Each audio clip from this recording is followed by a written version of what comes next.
In this video, we're going to talk about the main characters in the Neptunia series that aren't Neptune. Obviously, Neptune is the usual protagonist. She likes to remind us about 5,000 times every game. But there are numerous games that don't feature Neptune as the main protagonist, and today we're going to take a look at those. So how are we even going to approach this subject? It's a very subjective topic. Everyone likes different characters more than others, and then there's the quality of the gameplay itself as well as the story. The way I'm going to go about it is like this. I'll go through each of the games that don't feature Neptune as the main character, talk about those, and then come up with a conclusion or a summary at the end there. Going by some of the comments I've seen over the years on my various Neptunia game reviews, a lot of people seem to like games that feature their favorite characters.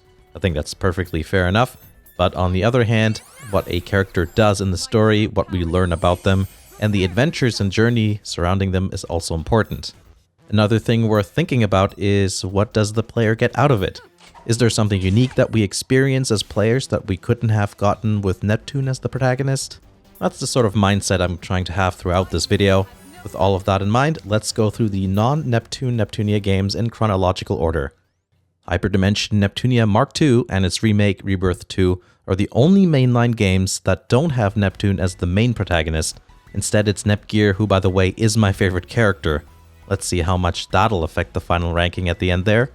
Mark II is a really important game in the series. Not only did it introduce the basis of the current combat system and other gameplay functions like the Lily rank, but it's also a reboot, meaning it's the first game that takes place in the Hyperdimension, which is the series' main dimension. Mark II also introduces the CPU candidates, new drastically improved music, and dungeons that have been reused in pretty much every game afterwards. One thing that I really like about Mark II, and by extension Rebirth 2, is how the characters evolve over the course of the game. And the nice thing is that this applies to all CPU candidates, not just Nepgear herself. The little sisters start off as fragmented, but not only do they grow to become stronger as individuals, but also as a group. It's the classic, the power of friendship type situation, but it's nice because all you want is for the characters to be friends and accomplish their goals. I think Nepgear does really well as a main character. She doesn't start out as that of a strong character, both in terms of fighting ability and personality. She's reluctant to take action and is often overwhelmed by the trials and obstacles before her. But through persistence, she manages to better herself, and in turn also unites the other CPU candidates to take on something that is larger than themselves. To me, that makes Nepgear very endearing. Unlike other protagonists, Nepgear seems like a somewhat realistic and balanced person in terms of her character, with her own struggles and quirks. But what sets her apart from everyone else is her persistence. Not some special ability or strange character trait. Hard work pays off. But at the same time, it's not like Nepgear keeps hogging the spotlight. The other CPU candidates also get screen time so that we may observe their own personal struggles and growth. Next up, it's Hyperdimension Noir. This is a spin-off featuring, guess who? Noir. This is an interesting one because there's quite a bit to talk about, both in terms of how the story is presented and how the gameplay works. The gameplay is very different. Instead of being a JRPG like the main titles, Hyperdimension is a strategy RPG where you move around on a grid. It looks a bit like Disgaea, but it's definitely not a clone. It feels very different to play. On the story side of things, because this is a spin-off, Hyperdimension Noir takes place in a different, non-canonical dimension. The story is that, as usual, the goddesses are competing against each other, but their powers get stripped off of them by someone who we've definitely never seen before. The goddesses band together to defeat their common enemy, and decide that Noir should be the leader in that endeavor since she is the strongest goddess before everything went down. The story seems very much in line with what you'd get with the mainline Neptunia title, but there's one big exception other than the whole Noir thing. The player is represented in-game. I guess the whole idea behind it is that you get to insert yourself into the game and be close with Noir. You know, visual novel style.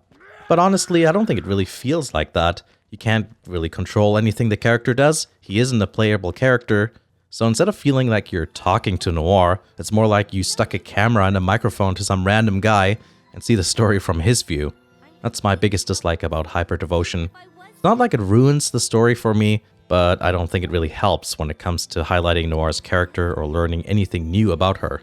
It feels too much of a what-if situation to be believable.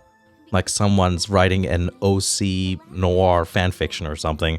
But then the game doesn't really go all the way in that direction either, because they still try to balance that with the whole Uranus of the franchise.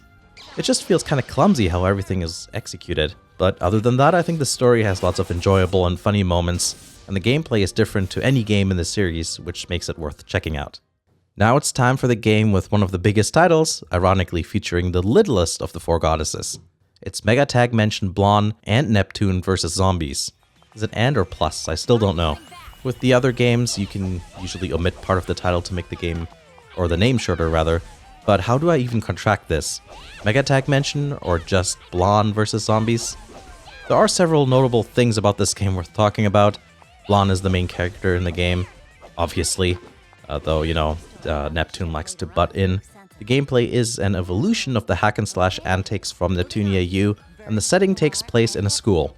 The academy the goddesses are attending is on the verge of closing down, and it's Blonde's idea to make a zombie movie to somehow get people to go to the school.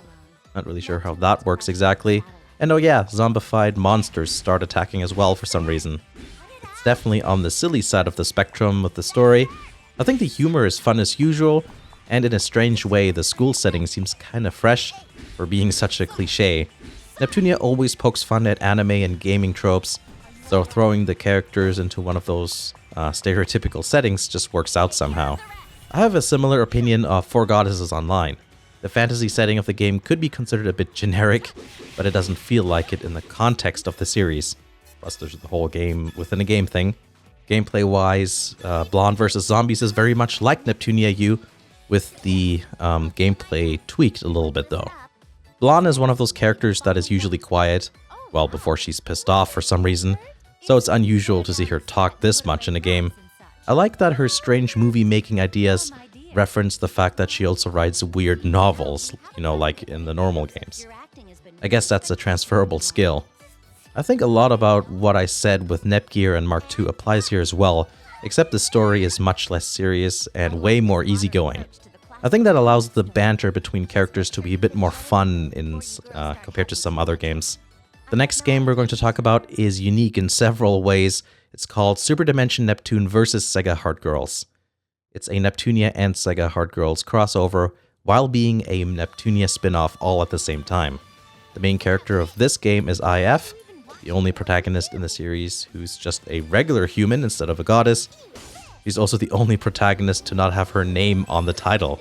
How did that happen? Or rather, how didn't that happen? Speaking of the title, the game doesn't take place in the Superdimension either, so that's also wrong. It's the first Neptunia game as well as Rebirth 1 that take place in the Superdimension. The world of this game is quite different to any of the others we've looked at today, partly because of the crossover aspect. History starts disappearing, and Iffy ends up going on an adventure to figure out what's going on. Instead of the usual interdimensional shenanigans, Sega Heartgirls features time travel instead. There's different eras, featuring different Neptunia goddesses in conflict with their equivalent Sega Heartgirl character. One of the best parts of the game, for me, are all the different character interactions.